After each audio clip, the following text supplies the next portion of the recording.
And welcome to another edition of Talkline. I'm Zev Brenner, coming to you from the second annual Gallien Forum at the Alexandria Center for Life Sciences in New York City. The mission of the Gallien Foundation is to serve the world life sciences, focusing on critical global healthcare issues and challenges. We'll present some very interesting personalities from the field of medicine, technology, and business after these messages. Stay tuned.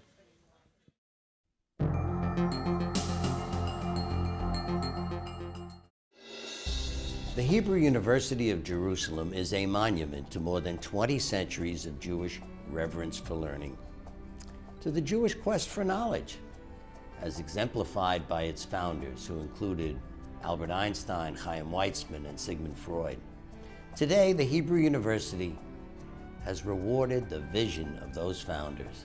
It's the top-ranked educational institution in Israel, and the leading developer of Israel's greatest asset, its brain power. Israel is a tiny country, smaller than New Jersey, with only 0.1% of the world's population and virtually no natural resources. However, in intellectual achievement, it has very few peers. Per capita, it has the highest ratio of university degrees in the world. It's first in the world in biotech startups and first in the number of scientific papers produced. This is Israel's brain power at work. And the leading generator of that brain power is the Hebrew University of Jerusalem.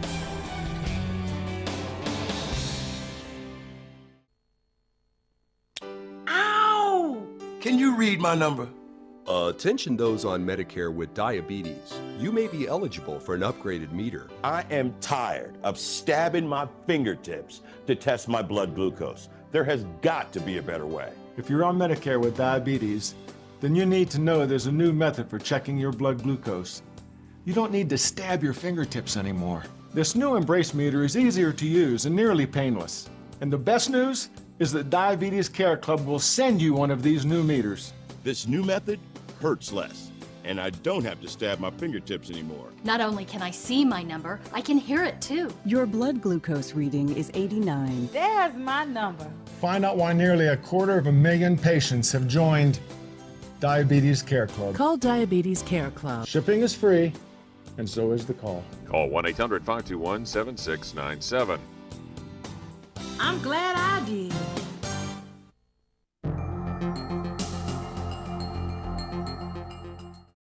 Welcome back to the program. I'm Zev Brenner, coming to you from the second annual Gallien Forum at the Alexandria Center for Life Science in Manhattan. It is a pleasure to be here. And on behalf of the Gallien Foundation, I want to welcome everyone. It has been, many of you know Bruno Cohen and and/or other members of the board of the foundation, and you're familiar with the very prestigious award that is given annually, in this case tonight, awards. But it has been the vision of the foundation, and particularly of Bruno, to begin to widen the net and influence of the foundation to include meetings such as this. Relatively small scale, but intense in terms of the quality of participants and quality of audience around critical issues in healthcare that we face today. And that's the purpose of the forum. The goal and hope of the foundation is that this will grow. Bruno's grand idea is that this grows into, some might say grandiose, where's Bruno? Grand ideas, this grows into a Davos for healthcare. But this is how the Davos meeting started, and so perhaps it's not an unrealistic hope. We're speaking with Dr. Richard Pasnak, who wears many different hats, strategic consultant. He's with Cornell School of Medicine, formerly with Merrick, and has his fingers both in the medical world and the financial world. So good to have you. You moderated a discussion about money today, value, right? Value, which is not always money, and that's, I think, one of the important conclusions. So thanks very much. The core of what we talked about is in the industry that's responsible for delivering new therapies, how can we make sure that we sustain innovation in a world where we don't have unlimited resources. How can we deliver value? What's value? What's value that people will pay for? What's value that's going to make a difference to patients? I guess you're also looking at how you get more bang for your dollars, too. If you're going to do X therapy or X pharmaceutical product, which ones are going to give us the most value as far as taking care of the most patients, right? Yeah, there's a business man at Harvard Business School, who's very well known, Michael Porter, who actually tries to quantify that in a very specific way by saying that value is outcome divided by cost. So if something provides a very high level or very valuable outcome, then it's reasonable to say that it can support a greater cost and it's worth more. On the other hand, something that may still be of some value, but the outcome is less important, it shouldn't and couldn't and doesn't generate the same kind of cost in terms of reimbursement. So I think you have to keep both of those factors in mind. It's not just getting the most buck, it's getting, maybe as you said, the most bang for the buck, and that can be high or low. There can be value at both ends of the spectrum. Who determines that? Well, that's a great question. In the old days, it used to be the R&D organizations in the pharmaceutical industry would say this is a great innovation, so they thought they had value defined, and then the folks in the marketing organization would say, well, we can sell it for X, so that's the real value. That paradigm doesn't work anymore. I really think it's a combination of the end user, the consumer, that partly is going to talk about value and is going to determine value, but it also comes down to who's going to pay for it and will it be paid for.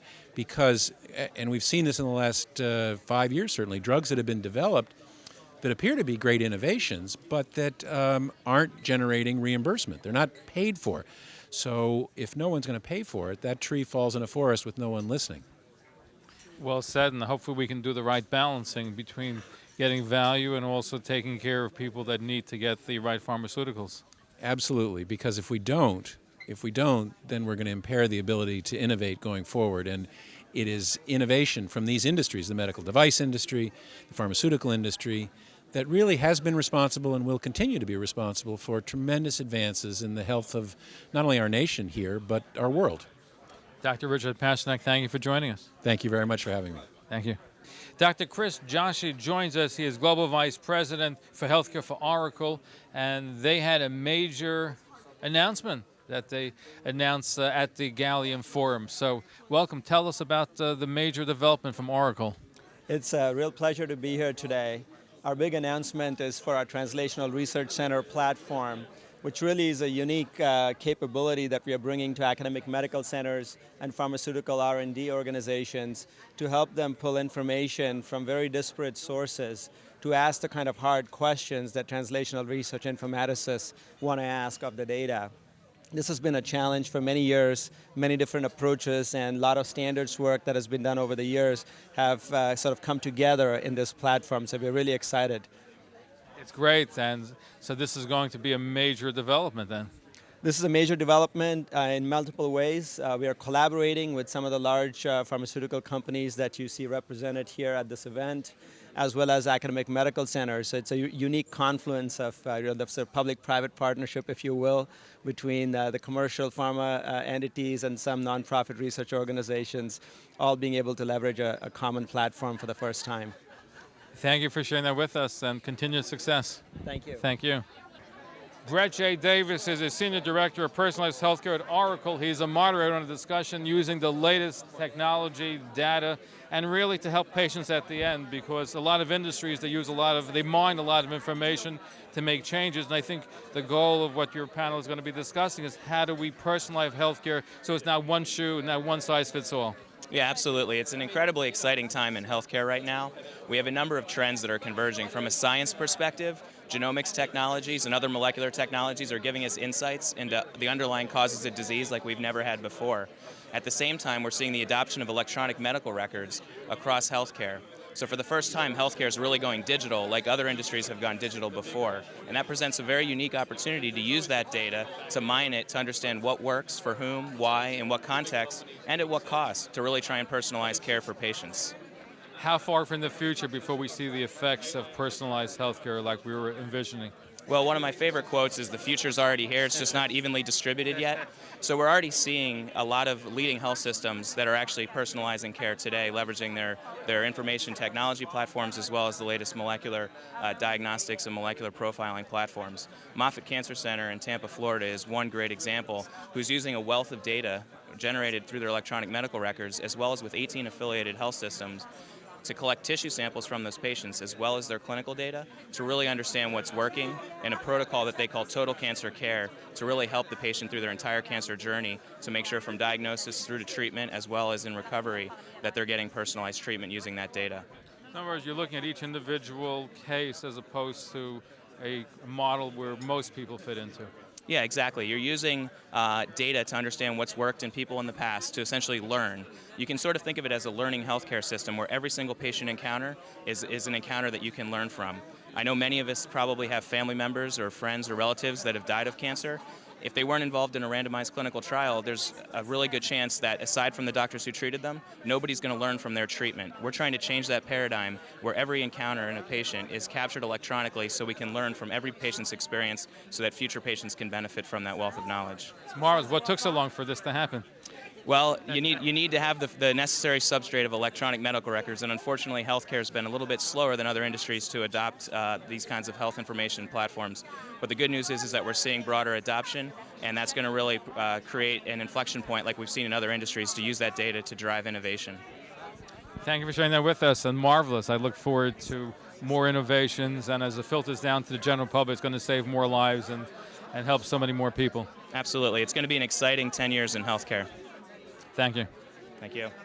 We'll be right back with our special broadcast from the second annual Gallien Forum at the Alexandria Center for Life Science in New York City.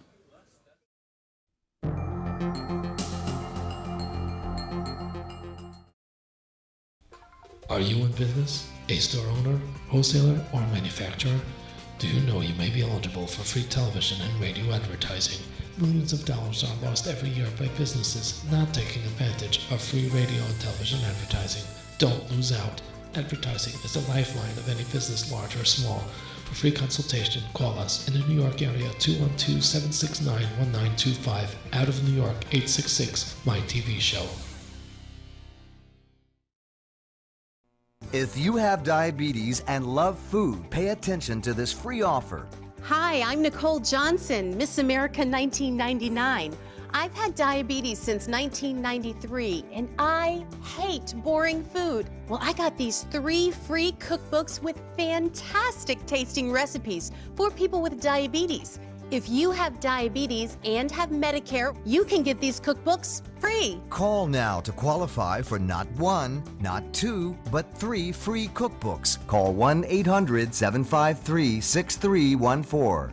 You'll love this rich chocolate cake, oven-fried chicken, and nachos. You'll also get this free meal planning guide and diabetes magazine. So call now for your free Better Care Kit with 3 free cookbooks. To qualify, call 1-800-753-6314. That's 1-800-753-6314.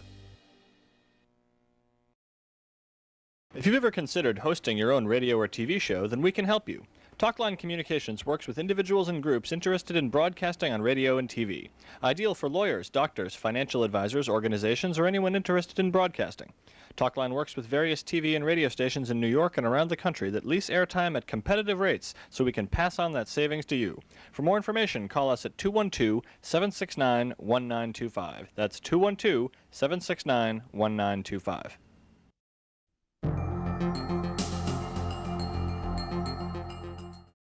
Welcome back to the program. I'm Zev Brenner, coming to you from the second annual Gallien Forum at the Alexandria Center for Life Science in Manhattan. It appears that from a broader picture, we have a crisis at hand. Certainly, governments around the world are running out of money. Healthcare costs are at their highest level they've ever been. Pharmaceutical companies have a mature business. It's no longer considered a growth business, as some of the comments were made earlier. So the question is, if we, innovation is wonderful, and certainly we should strive to continue with that, but unless we do something dramatic and quickly, innovation on its own is not going to change or impact the current crisis. So what can we do to really affect that situation? It's becoming increasingly more obvious that nutrition plays a major role in healthcare, in outcomes, and perhaps it could dramatically change healthcare outcomes and do it quicker. I'd be interested in hearing what are the crisis management techniques for healthcare that could affect the situation and do it quickly. People always say, what's the solution to healthcare in this country? And you're right, the answer really is, quite honestly, diet and nutrition, although people don't want to have that conversation. You can't really legislate it. It's tough to educate about it. But if you look at stop smoking or look at seatbelts, arguably a public health campaign, what is the government really doing, putting relative to helping people eat smarter and exercise more? A little bit here, a little bit there. Michelle Obama, that's nice. It isn't really going to do much. The VERB program and the CDC, nice, not going to really change behavior. If you look at the money the government spends on X, Y, or Z relative to public awareness on any given issue, and compare that to what they're spending against, say, obesity or the so-called food pyramid, it's not only negligible, it's criminal. That's a public policy conversation, but I don't even know whether it's the government has either the expertise or the willingness to make that its number one priority. Dr. Michael Rosenblatt joins us. He is the Executive Vice President, Chief Medical Officer for Merck, and he's moderating a discussion with innovation technology, some of the challenges that we face in today's age between patients, innovations, and how do we balance a lot of these new technology with health care and patient care. Right. Well, we're going to be looking at issues of how we can bring some of the new innovations. Many of them are high-tech and expensive. They really contribute to health. How can we bring them to the third world? What's the role of information technology in safety? And how do we balance things like interest in bringing return to shareholders and still doing philanthropic work under the category of corporate social responsibility? You raise an interesting point because it's a balancing. On one hand, you have companies that want to get out their innovations, their medicines, their pharmaceuticals to the general marketplace. You have to balance that with regulatory agencies too. Right. And also, I would assume in the third world, you don't have as much regulation as you have here in the United States. Right. So in the U.S., we have a very developed and refined process for approving drugs, and we consider not only the efficacy of a drug, but the risks associated with it. That balance has shifted for the public, and I believe for the FDA, more and more on risk, understanding the risk. And sometimes I think we tend to forget what's the actual benefit that comes. But those standards may be different in the developing world. And so one of the challenges is, how do we do good in each place in the world? And for a company that's global, or companies that are global, how do we keep our standards across the world and still have the freedom to help bring our drugs to different parts of the world? We only reach 20% of the world's population, and there's an 80% more that could benefit from some of our medicines and our vaccines. That's amazing. Only 20%. Only 20%. And that's, I think, true of the so-called global pharmaceutical companies. So figuring out how to get the benefits of our medicines and vaccines globally is a real challenge in the next decade or two. Also, I think you have to deal with generic drugs and with the main patent, and I think that's some of the big issues that are dealing both here in this country and probably overseas as well. Yeah, I think the generic issue is right now in the U.S., 70%, maybe even up to 80% of prescriptions are for generic medicines, and that's part of our business model. We understand that, and I think in general it's a good thing because innovation is now less expensive and accessible. The problem when you try to come up with a new innovation is, of course, you're competing against a whole field of low-priced medicines that you created or your colleagues created in the past. Question I have for you before I let you go, I'm just curious, from the time when, let's say your company come up with innovative new pharmaceutical, from the time that it's on the drawing plans to the time it actually gets to the patient, yes. How long is the process? Is it usually? I know there's no magic formula. On average, it's 10 to 15 years. The estimates are now that it approaches $2 billion from idea to getting across the finish line. Of course, that's all in. You have to account for the failures, and 90% fail. 90% of all the innovations fail. Yes, they do. Right. It's an amazing number. It is an amazing number. It's a high-risk, very challenging business model, and because of patents that you alluded to earlier, basically you only have a drug in your company's portfolio for about 10 years. So we have to reinvent ourselves every 10 years. Our whole product line basically turns over in a 10 to 15-year timetable. Is there any particular drug that's about to come out that you think will revolutionize or change things? Well, we've got a number of drugs in the cardiovascular area, and we've got hopes in the area of Parkinson's and others. And so do other companies. I think it's been a period of not as much productivity as people wanted, but my feeling is we're on the threshold now of having some real unmet medical needs addressed by new drugs that I think people will be very happy to have them available. Dr. Rowland, thank you for being with us and for the important work that you're doing, and we hope we can increase the numbers. Thank you so much. We'll be right back with our special broadcast from the second annual Gallien Forum at the Alexandria Center for Life Science in New York City.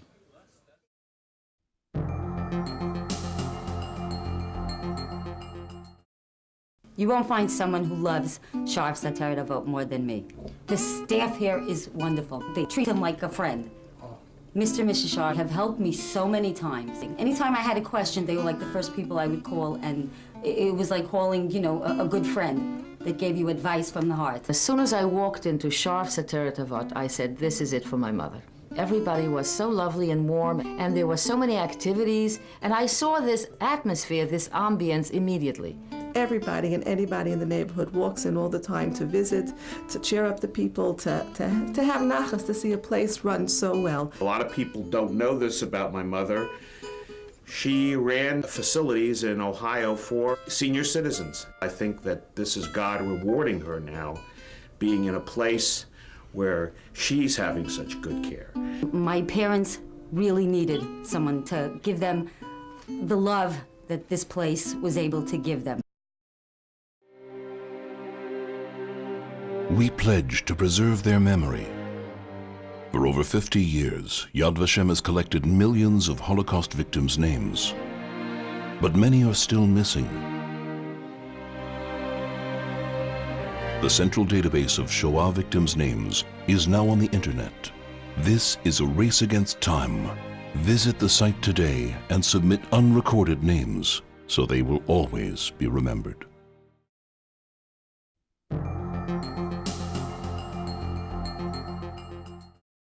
Welcome back to the program. I'm Zev Brenner, coming to you from the second annual Gallien Forum at the Alexandria Center for Life Science in Manhattan. We're speaking with Dr. Kevin Tab, originally from Israel. He is going from Stanford, where he's the chief medical officer, now becoming the president and chief executive officer of Beth Israel Deaconess Medical Center. Congratulations on your new position. Thank you very much. And you have the experience of both from the medical side and also the business side, so you're able to see all different perspectives. I know you're going to on the panel discussion discussing that. So what are some of the challenges you have? The business wants to get out as much as possible, crank out as much income as possible. On the medical side, you have to put certain brakes on to make sure that it meets safety standards. No, that's absolutely true. You know, my background is somewhat eclectic in that I have, as you said, experience both in small startups and large corporations, and then over on the provider side in hospitals. There's been an increasing demand for the use of technology for healthcare IT, specifically within the hospital setting, to improve quality and safety. I think the truth is that the evidence on improving quality and safety by use of healthcare IT is equivocal at best. We firmly believe that by putting in these sorts of systems, we'll see an improvement, but the data haven't borne that out to date. We're not quite sure why. We've seen conflicting evidence. To the best of our knowledge, though, it probably has to do with culture and the types of implementations that we do. Healthcare IT is a double-edged sword. It can improve standardization, it can catch mistakes, can do all of the things that people talk about. It can also cause problems, and we need to make sure that we find the balance. As a coming business leader of another institution, Beth Israel Deaconess, I'm also acutely aware of the expense. The institution that I came from spent a great deal of money putting in one of these systems. They're very, very expensive, and there too we need to find the balance. Because when the economy's the way it is, not just the United States, but globally, everybody's looking to make do with less, and yet some of the new technology can probably save lives, expedite treatment, but they have a very hefty price tag. So how does that get balanced out in the scheme of things? You don't have money to buy the new technology, but it's almost essential to give better service. No, I think you're absolutely right. I think that there are a couple of ways to look at it. First of all, many of us believe that the new technologies not only improve safety, improve the quality of care, but also allow us to be more efficient. And so in the best of all worlds, we're able to combine that increased efficiency with improved quality and safety. But really, proving a financial return on investment is very difficult, and different institutions approach this in different ways. The institution that I'm going to, for instance, has been working on this for close to 30 years and has a homegrown solution, something that they've built themselves. That can be fantastic because it's well tailored to your own needs, but can also take a lot of time, be very expensive. The institution that I come from made the decision that this was something they needed to do rapidly, and so they bought something that existed off the shelf. And they decided that it was expensive, but it would help improve efficiency, and that this was really the cost of doing business. We see today young residents come in and ask us before they start their residency whether we have an electronic health record or not. And we find people that will not come and do a residency at a place that doesn't have an electronic health record. We have patients who demand it today and really expect it. And so more and more this is becoming the cost of doing business. So we see tremendous innovation, and I would assume that more facilities are going to adapt the technology only because of patients and also some of the students or some of the incoming doctors are going to demand it.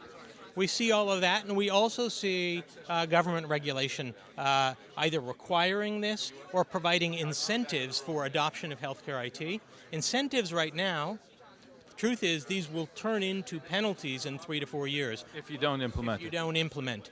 And so we're seeing a real uptick in adoption of healthcare IT solutions across the country.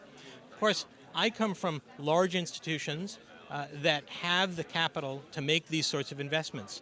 Vast majority of medicine in this country is practiced by solo practitioners and small group practices. They don't have those kind of resources. And the question is, how are they going to adopt healthcare IT so that they can also improve quality and safety, since that's where most of medicine is practiced? How are they going to deal with it? Well, again, as I said, the government has provided incentives in ways that have not existed before. Every practitioner in this country can now get up to $44,000 for adoption of a healthcare IT solution. And then if they don't, down the line, there will be penalties. And that's certainly one way to do it. I think it's also the cost of doing business. But I also believe that vendors, that industry is going to have to come up with simpler and less expensive solutions. Dr. Taub, thank you for being with us. Thank you. Kimberly Hodge joined us. She is the global editor of BioPharm Insights, and she moderated a discussion on new technologies in the healthcare industry. So thank you for joining us. What are some of the new healthcare technologies that are out there that you discussed? With your panel, of course. Sure. I guess in terms of healthcare trends, what the panel discussed is sort of looking at, well, for private small to mid-sized companies looking for a successful M&A exit in the next, 12 to 18 months, what type of issues should they really be thinking about? And I think a lot of the panelists touched upon areas that actually For example, orphan drugs as an area of a lot of investment interest these days because there's a clear path to reimbursement for these drugs. Some areas actually that weren't so popular, I guess, with the panel were areas such as diabetes and cardiovascular, or your primary care markets that, you know, large pharma companies are not so interested in. Or you have in the case of obesity, I don't think they've come up with a solution yet, right? No, I think it's more of a case of I think from the panelists, there really aren't a large number of startup diabetes or even, say, cardiovascular companies anymore. So it's not even a case of, you know, preparing for a successful exit. It's really a case of, you know, people aren't really willing to take the risk anymore because the hurdles for FDA approval for drugs in the diabetes and cardiovascular space, because there are all these options out there, and you know, one could argue that really the FDA really isn't in a rush to approve these new drugs. It's really hard from an investor perspective to really put, you know, financing down in these sectors. Well, we hopefully that with new technology they'll spend more time in diabetes and obesity. These are some of the big challenges we face in the country, and I think that you had an innovative panel dealing with some of the things that hopefully will be implemented in the very near future. No, great. Thank you for joining us. Thank you. We'll be right back with our special broadcast from the second annual Gallien Forum at the Alexandria Center for Life Science in New York City.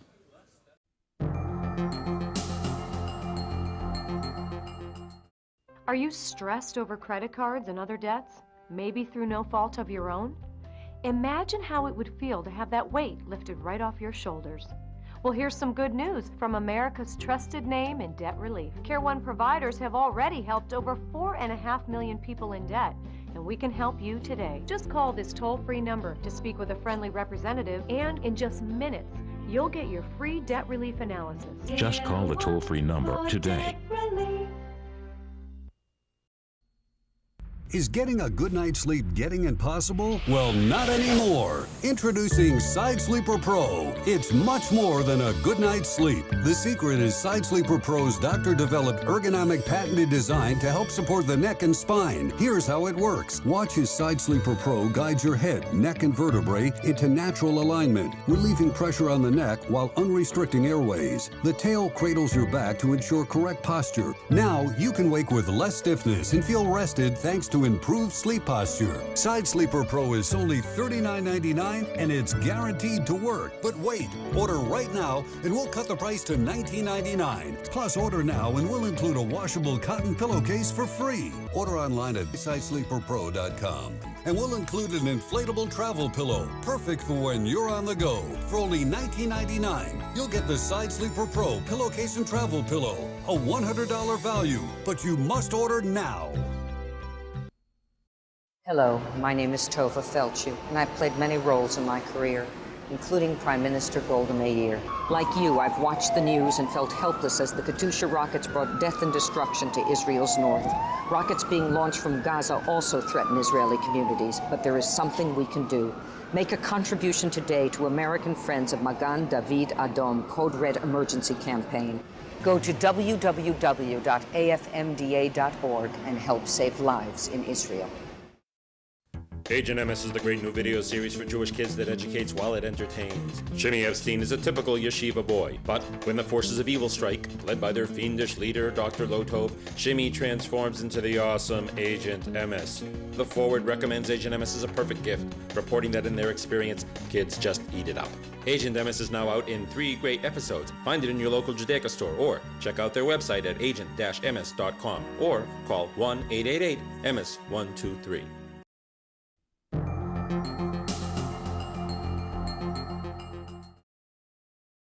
Welcome back to the program. I'm Zev Brenner, coming to you from the second annual Gallien Forum at the Alexandria Center for Life Science in Manhattan. I see a famous face, Dr. Sam Waskell. He's the chairman, the CEO of Kadmon, which is an innovative company. It's Hebrew, for first, and thank you for joining us. I know that you also participate in some of the panels dealing with innovation and technology, so thank you for joining us. Tell us about Kadmon. My pleasure. Kadmon is a fully integrated biopharmaceutical company.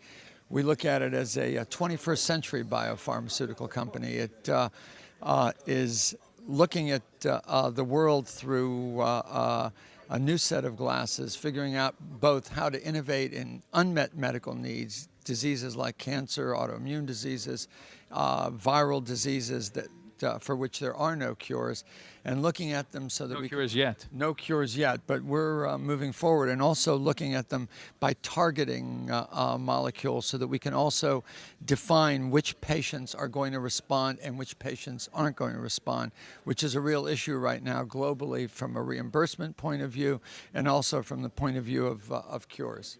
You spent some time in Israel. Is any Israeli technology applicable to what you're doing? Well, actually, I did spend some time in Israel. I was at the Weizmann Institute for a while, years and years ago. I'm an immunologist, and we're working now in collaboration with Weizmann, and also going to be doing something with Tel Aviv University in the cancer field.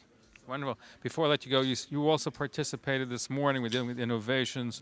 So what did you glean from the panel this morning? I think, everyone is worried about how we're going to pay for drugs right now. They're also worried about how, if we're not going to have money there, we're going to innovate to get to the next step to help cure some of these diseases that are unmet medical needs. I have a different viewpoint. My point of view is that in the future, what we're going to have to do is define patient populations, and if drugs don't work, don't charge. But if they do work, and there is outcome, we should charge for them. The other thing is, I don't think innovation can be forced. I believe that innovation these days is as likely to occur at MIT or the Weizmann Institute as it is with 10,000 scientists at a pharma company. And the trick today is to really look at smart science, innovative science, not worry about trying to force innovation, but rather innovation occurs, and be able to be there when it does, and be working with the right institutions. Dr. Weissman, thank you for joining with us. Hit road, as they say. Dr. Robert Spiegel joins us. He's worked with some of the largest pharmaceutical companies into biotech and cures for cancer and other diseases. So good to see you. Thank you very much. It's a Where are pleasure. some of the companies that you've been for 25 years? I know Chief Medical Officer from one company. And Yes, I was with Schering-Plough for 25 years. For the last 15, I was the Chief Medical Officer there. And then briefly with the Merck organization that, of course, took over Schering. And then since then, I've been involved as a consultant and serving with on the board of a number of biotech companies and working with investors both in private equity and venture capital. you were at some of the forums from the Gallien Forum here. What were your impressions? What did you walk away with?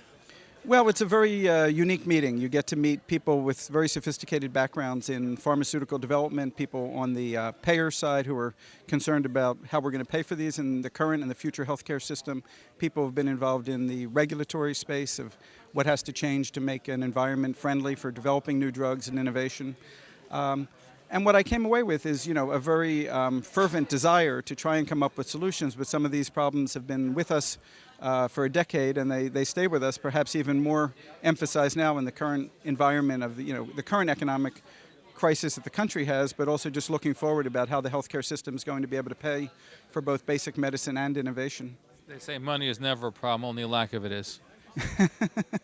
Well, I could agree with that. But I think in the current environment, we barely have enough money to cover the current costs of healthcare, and everyone wants to have incentives to let innovation continue, but that's going to bring more cost to the system. Thank you for sharing that with us. Okay, you're welcome. Thank you. Michael Shichar joins us from Israel, head of Shichar Publications, and he's the man responsible for bringing the Prix Gallien prize to Israel. And that brings the best of the pharmaceutical and healthcare to the different countries, and you're in charge of the Israeli operation. Absolutely. We're doing it in order to promote the Israeli operations about not only medical supplies, but also human resources, nanotechnology, and other stuff. And how long has it been? I know in the United States it's been around for a while. This prize has been awarded, originated in France, and it's now in different countries. How long is the Prix Gallien prize in Israel? Well, we've just announced it in the year 2012 will be the first ceremony that will take place towards the end of 2012. I look forward to that because I enjoyed the ceremony in New York. It's prestigious. The amounts of people from academia, from business, from culture, from government, all come together in one setting to award the best. That's very true. We're looking to perform the same sort of standard in Israel, with the highest Nobel Prize winners and scientists and judges and politicians of the top of the highest tier, and hopefully we'll be able to work it out the same way. Thank you for joining with us. Thank you. Lehitraot. Shana tova. We'll be right back with our special broadcast from the second annual Gallien Forum at the Alexandria Center for Life Science in New York City.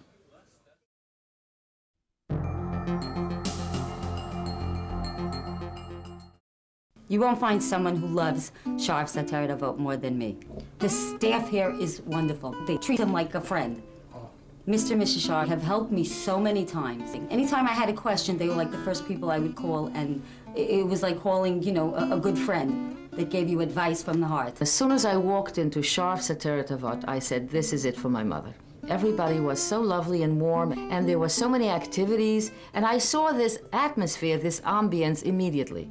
Everybody and anybody in the neighborhood walks in all the time to visit, to cheer up the people, to have nachas, to see a place run so well. A lot of people don't know this about my mother.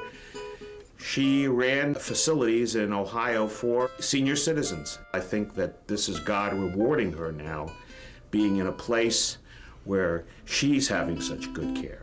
My parents really needed someone to give them the love that this place was able to give them.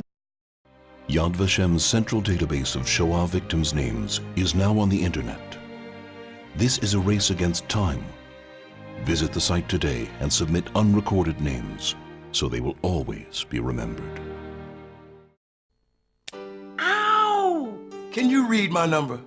Attention those on Medicare with diabetes. You may be eligible for an upgraded meter. I am tired of stabbing my fingertips to test my blood glucose. There has got to be a better way. If you're on Medicare with diabetes, then you need to know there's a new method for checking your blood glucose. You don't need to stab your fingertips anymore. This new Embrace meter is easier to use and nearly painless. And the best news is that Diabetes Care Club will send you one of these new meters. This new method hurts less, and I don't have to stab my fingertips anymore. Not only can I see my number, I can hear it too. Your blood glucose reading is 89. There's my number. Find out why nearly 250,000 patients have joined Diabetes Care Club. Call Diabetes Care Club. Shipping is free, and so is the call. Call 1-800-521-7697. I'm glad I did.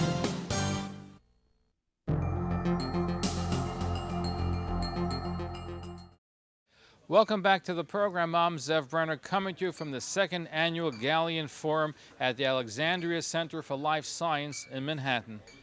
What keeps me up at night is that old saw about it taking 17 years between discovery and adoption at the bedside. And I think what used to fuel it, if you look at the literature, it largely was around physician awareness, education, belief in the evidence to try the new therapy or the new diagnostic or whatever it might be. But now it's really the payer. The payer is much more discriminating. And what worries me is that we still have, for the most part, despite best efforts, the pharmaceutical companies and devices and biotech companies showing up mid-phase 3 with a half-baked cake saying, boy, this is a great cake and you're going to love the taste of it, and it's just baking in the oven. And we on the payer side are like, well, wait a minute, did you think about this endpoint? Or if you just had some comparative data, we feel it's more interesting. Or what about the subsets that are responding better or having safety issues? So I think until we get the dialogue going earlier, to Barry's point, like the mandatory sort of end of phase 2 meetings with FDA on the regulatory side, we need the same thing with the payer community. Because the payers are getting more discriminating and they're better able to articulate what they're looking for. They're tracking the pipeline. They know what's coming in 5 years. They know how the landscape's going to change and where this new drug might or might not fit in. And it doesn't behoove them to be looking at data at product launch that was, relatively uninteresting, because it could have been more interesting if something else had been done. Dr. Robert Epstein, the president of UBC, was on a panel discussing some innovations in technology and paying money, right? You just talked about money. Before we get to that, what is UBC? UBC is a research division of Medco, and Medco is a large publicly traded company that covers outpatient drug benefits for 65 million Americans. That's quite an impressive group. It's a big group, and and I would tell you that the payers that we represent can now more clearly articulate what they're looking for in terms of innovation from the pharmaceutical companies. So what are they looking for today? They're looking for value. They're looking for comparative value, not just are you better than placebo, but are you better than the market leader or the usual care. They're looking for hard endpoints, not just movements on a blood pressure reading. They want to know, are you reducing strokes or heart attacks or hospitalizations or ER visits? They're looking for cost offsets. Are you, by your new innovation, reducing the need for something else? And even in some cases, productivity savings. So they're looking to see if people can stay on their jobs longer, because that's the kind of stuff that they're looking for. It's not just the regulatory burden of getting through phase 3 and getting on the market. It's the data that would support, well, why would I want to pay for that drug? Dr. Epstein, you're looking at economies of scale and you're looking to see you get the most bang for your dollar, so to speak. But aren't there some people that are shortchanged in that process where they may not fit the basic model, but yet they may benefit from the old system? That's a great question. I think there's two ways to look at that. The newest system would be paying attention to personalized approaches to healthcare. Our payers were surveyed, 700 of them. The number 2 topic that they were most interested in was this notion around personalizing treatments. Is it maybe overall it's not a great drug, maybe in a subset of people it's super great, or in a subset of people there's a big safety issue. So payers are really interested in understanding not just does a drug work overall, to your point earlier, but in which subsets does it work best or have the biggest risk, and they want that evidence early on. Dr. Epstein, thank you for joining us, and keep up doing the good work and the economies of scale and make companies more efficient, and it's personalized, so you're getting the best of all worlds. It's a win-win. Thank you very much. Thank you. Dr. Stephen Neeson is chairman of the Department of Cardiovascular Medicine at Cleveland Clinic, and he's on the panel. One of the discussions today dealing with health science and some of the challenges we face in today's day and age. So what are some of the challenges that we face? Well, this panel is really going to focus on the difficult interaction between innovation and patient safety. For innovation's sake, you want to bring new medicines to market quickly. You want to get regulatory hurdles out of the way, but that also entails some significant risk, because often we don't know as much as we need to know about new medications. We've had drugs that have had to be withdrawn because of safety issues. And so the question is, how do we get the right balance? How do we get the right balance between accelerating innovation but not making mistakes that will lead to the need to withdraw medicines for safety problems? You raise a very interesting point, because you hear of cases where drugs are on the market, they got to withdraw.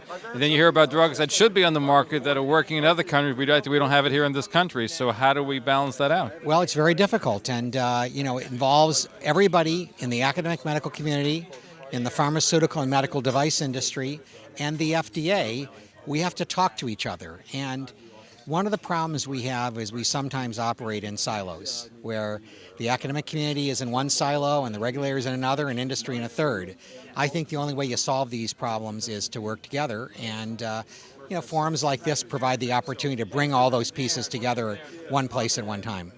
In your professional opinion, is there too long of a time before the regulatory committees will allow certain drugs to enter the marketplace?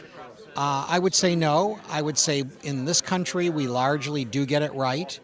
I think that the barriers to new drug approval are lower overseas, but they also have had more difficulty with having to withdraw medications. And so I think by and large we get it right, but we don't always get it right.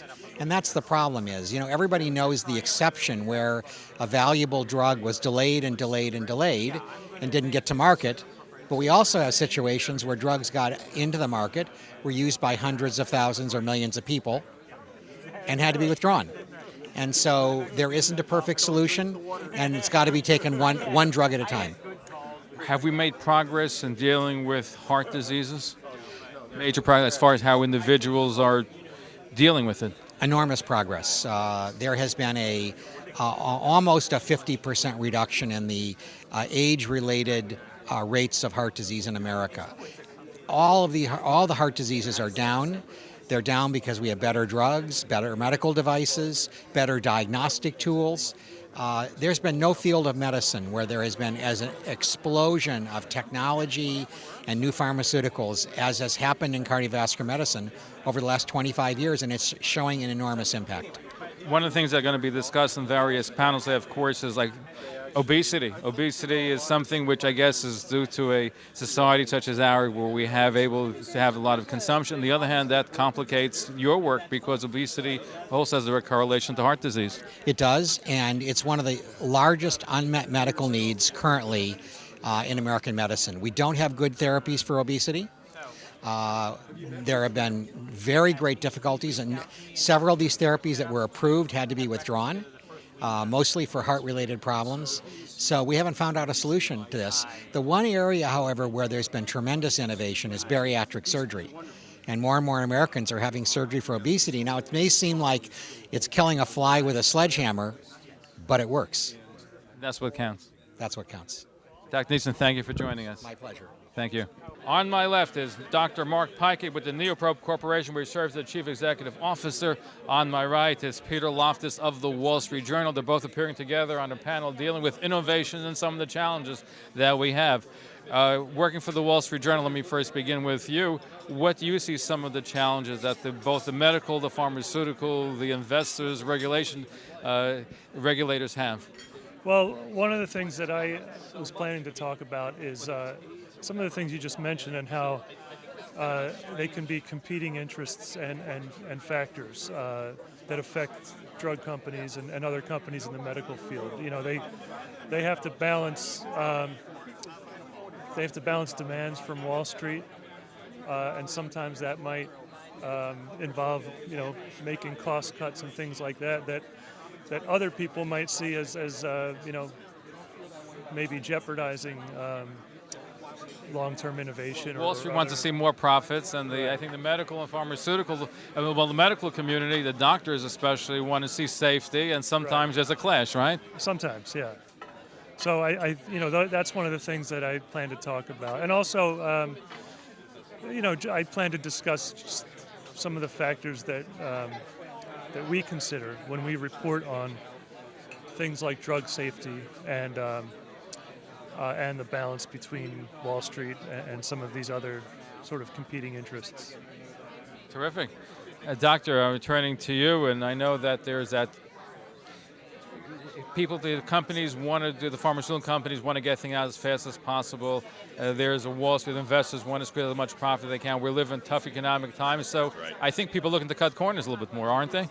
Well, I think there's obviously interest in good, fundamental, sound drug development, but there is pressure to perform. There's pressure to bring new products to the market in a manner which enhances patient quality and the ability for physicians to practice, but also with high regard to safety. And in that regard, cutting corners really is not the way to go. It's important that we keep our objective in performing high-quality drug development, delivering high-quality medicines.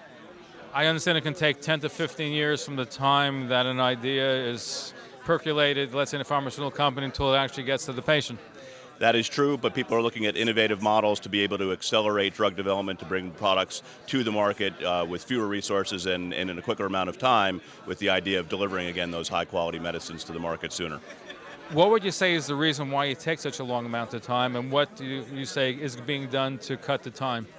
Well, when you're invested in innovation, it's important to do the right studies and make sure you pin down the performance of drugs before you invest more and more as the development stage goes further. There's also regulation in the environment. There are regulatory authorities who pay attention to all of the key steps that are required to demonstrate a drug's safety and effectiveness. And those all baked in together in the way the drug model works today does take time and takes money.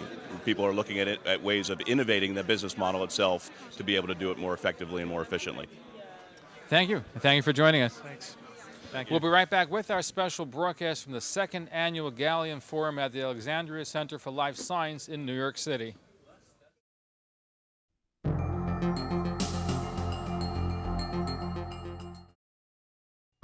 Holly's discovered a secret that could help thousands of other catheter users. For years, I never realized how different catheter supplies really were. Like thousands of Liberator customers nationwide, Holly discovered the big difference Liberator makes with a wide range of personal services, unlike other catheter suppliers.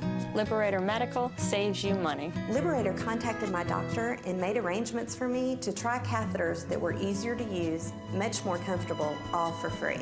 And they helped me qualify for a new sterile catheter every time I needed one. No more reusing.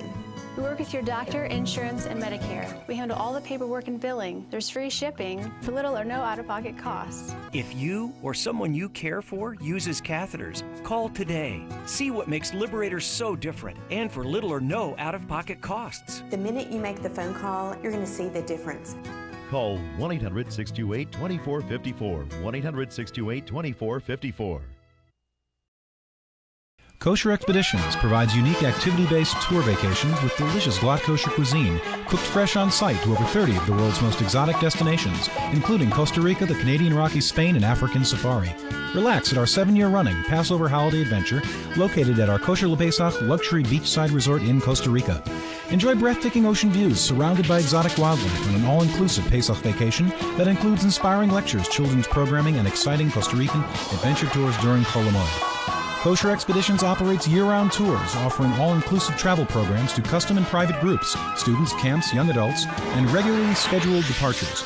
Come tour with the most established kosher tour operator since 1994. Call Kosher Expeditions at 877-JT-KOSHER or visit them online at kosherexpeditions.com, the source for exciting worldwide kosher adventure. Are you stressed over credit cards and other debts, maybe through no fault of your own? Imagine how it would feel to have that weight lifted right off your shoulders. Well, here's some good news from America's trusted name in debt relief. Care One providers have already helped over 4.5 million people in debt, and we can help you today. Just call this toll-free number to speak with a friendly representative, and in just minutes, you'll get your free debt relief analysis. Just call the toll-free number today. Are you in business, a store owner, wholesaler, or manufacturer? Do you know you may be eligible for free television and radio advertising? Millions of dollars are lost every year by businesses not taking advantage of free radio and television advertising. Don't lose out. Advertising is the lifeline of any business, large or small. For free consultation, call us in the New York area 212-769-1925. Out of New York, 866-MY-TV-SHOW. Please make sure to tune in next week when I'll be here at the Museum of Natural History in New York with the special Prix Gallien Awards ceremony. We hope you've enjoyed our very special broadcast originating from the second annual Gallien Forum at the Alexandria Center for Life Sciences in New York City. The Gallien Foundation brings together innovators in technology, academia, and the business community in one forum. For more information about the work of the Gallien Foundation, you can contact them at the address you see on screen. Thanks once again for joining us here on the Talkline Communications Network. I'm Zev Brenner. Shalom. Thank you for watching Talkline with Zev Brenner, America's #1 Jewish program. If you have any comments or would like more information on all of Talkline's radio and television programs nationwide, contact the Talkline Communications Network at Post Office Box 20108, Park West Station, New York, New York 10025, or call 212-769-1925. Out of New York, call 1-800-628-TALK. That's TALK. This is the Talkline Communications Network.